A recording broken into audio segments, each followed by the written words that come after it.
religiosos que expresaron las mujeres en el video No Estás Sola. Hay dos casos en particular, el caso de Lucía y Hernando, que tienen dudas sobre si cometieron un asesinato o no por un aborto de 7 u 8 semanas, y el caso del muchacho que conversa con el sacerdote y le pregunta si el aborto es un asesinato. Tanto el médico como el sacerdote en el video respondieron que no. Sin embargo, sabemos que muchas mujeres y muchos prestadores de servicios de salud tienen esa preocupación. Pero en el aborto hay el argumento de que hay dos derechos que están en conflicto. El derecho de la mujer de elegir y el derecho, o supuesto derecho, del feto a se mantener vivo. En mi punto de vista muy particular, no tenemos que caminar para justificativas para la objeción de conciencia. Quizá el derecho a la libertad de expresión de conciencia es fundamental, pero estamos en un caso de conflicto de derechos. El feto tiene un valor moral y que las mujeres se lo conceden. Existe la incertidumbre sobre si es una persona o no es una persona, pero sí hay un reconocimiento de que tiene un valor moral.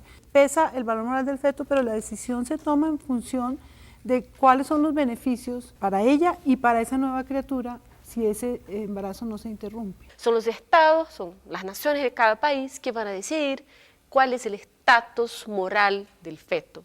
Pero desde un punto de vista ético, yo creo que es muy difícil no hablar del feto. El feto existe, pero la pregunta alrededor del aborto es qué vamos a hacer, cómo vamos a trabajar con esos dos sujetos de derechos que son la mujer o quizá el feto. Durante 19 siglos la Iglesia estuvo diciendo que no existiría persona humana antes de los 40 u 80 días de la concepción, porque solamente en ese momento Dios infundía el alma al feto. La discriminación se hacía con respecto a la mujer porque se consideraba que todo producto de la concepción humana debería ser un varón, que si no lograba conformarse, pues entonces sería mujer, como si la mujer fuera un varón frustrado, según decía Santo Tomás de Aquino.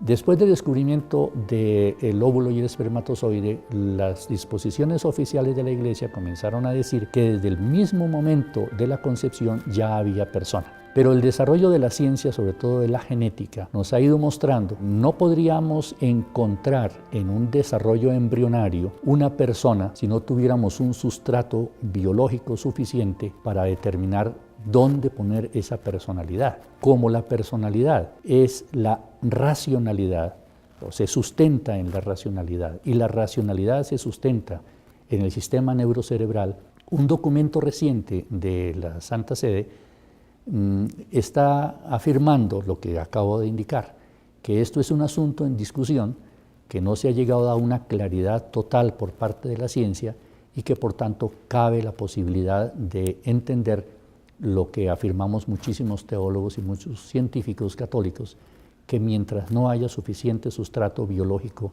no podríamos hablar de persona y por tanto la interrupción de un embarazo antes de ese momento no podría considerarse homicidio o muerte de una persona. Tampoco en la Iglesia Católica hay una sola posición al respecto de esta situación. En la Declaración de 1974 sobre el aborto, un documento oficial de la Iglesia Católica, se dice que ni la ciencia ni la teología han podido determinar el momento en que el alma, en que se convierte en persona y que se identifica con el momento en que el alma entra al cuerpo. Primero la pregunta que mucha gente se hace de que cuándo comienza la vida, yo siempre digo que es una mala pregunta porque la vida es un continuo, el espermatozoide está vivo, el óvulo está vivo, de manera que no hay un inicio de la vida. La pregunta más bien es, ¿cuándo uno puede decir que hay una nueva persona? No hay ninguna duda de que eso no es en el momento de la concepción. ¿Cuándo uno puede pensar de que esa persona o ese nuevo ser que se está desarrollando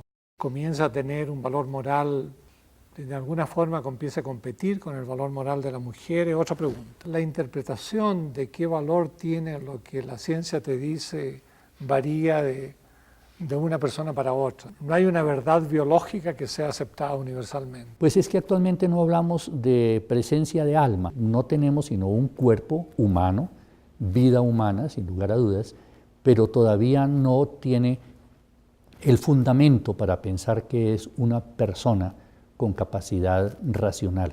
En ese sentido, si queremos hablarlo al estilo antiguo, podemos decir, no hay alma todavía, entonces no podemos hablar de persona. Yo acostumbro a hacer la analogía de que cada óvulo que ella ovula todos los meses es un proyecto que se pierde en cada menstruación. Y nadie piensa de que eso es un asesinato o una pérdida muy grande. Yo no tengo ninguna duda de que una célula formada por un espermatozoide y un óvulo no es un nuevo ser, todavía no tiene valor moral.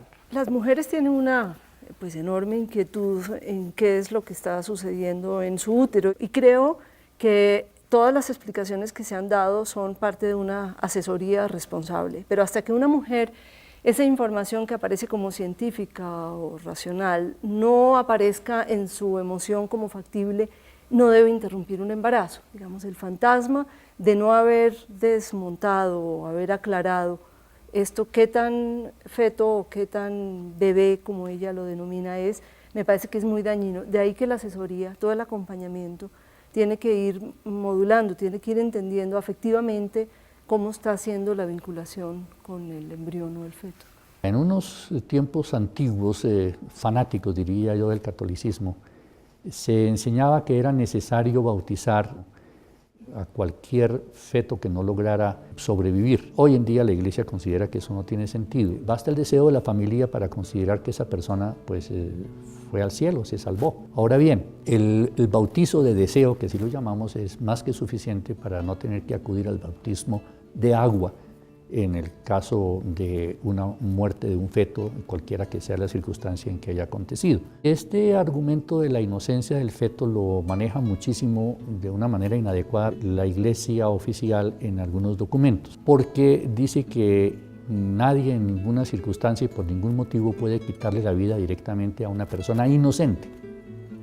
Pero la inocencia no añade ni quita nada al hecho que hemos determinado anteriormente. No hay que olvidar que la Iglesia oficialmente siempre ha admitido la muerte de fetos tan inocentes como los que suceden en cualquier muerte de aborto, si el caso es de un embarazo ectópico o de un útero canceroso. La Iglesia dice que en ese caso se puede proceder porque se siguen dos efectos, uno bueno y uno malo. El bueno es que se preserva la vida de la madre, el malo es la muerte del feto. La Iglesia, que dice que nadie en ninguna circunstancia y por ningún motivo puede matar a un inocente, acepta, sin embargo, la legítima defensa cuando se aplica la pena de muerte que la Iglesia oficialmente acepta. Y finalmente la Iglesia oficialmente acepta también la guerra justa. Desde el sentido jurídico, algunos países consideran que como persona, el tratamiento de persona jurídica se dará a partir del nacimiento. Otras legislaciones extienden, digamos, una protección un poco antes del nacimiento, pero entonces no hay un criterio unívoco a ese respecto. Yo creo que hay una diferencia entre cualificar un aborto de un asesinato y de cualificarlo como una interrupción de un proyecto futuro de vida. Yo creo que la gran mayoría de las mujeres están en la segunda definición, pero la pasaje de la interrupción de un proyecto de vida, quizá una vida de un niño, de un bebé, para un asesinato son dos narrativas morales muy diferentes. Y tener cuidado con las palabras es cuidar de las personas, es cuidar de las mujeres. Yo pienso que la nueva tecnología reproductiva y la ingeniería genética han relativizado mucho más todos estos conceptos. Seguir hablando de concepción cuando existe la clonación o la posibilidad de clonación y cuando los diversos métodos de fertilización no sexual pues son ya casi que corrientes, entonces va quedando un poquito fuera de tono. La ciencia aporta nuevos marcos para discusión y para referirse al hecho de la vida y de la concepción. Y me parece a mí que es muy importante que esta situación, este marco de dudas y de incertidumbre que hay, sea claramente expresado a la usuaria para que ella pueda racionalmente, de la mejor manera posible, contrabalancear los diferentes puntos de vista y opiniones. Yo comprendo en el video como una capacidad humana, la más maravillosa que todos tenemos, de elegir, mismo que vamos a elegir equivocadamente. No importa, tenemos que elegir. y elegir con información, con capacidad de decisión.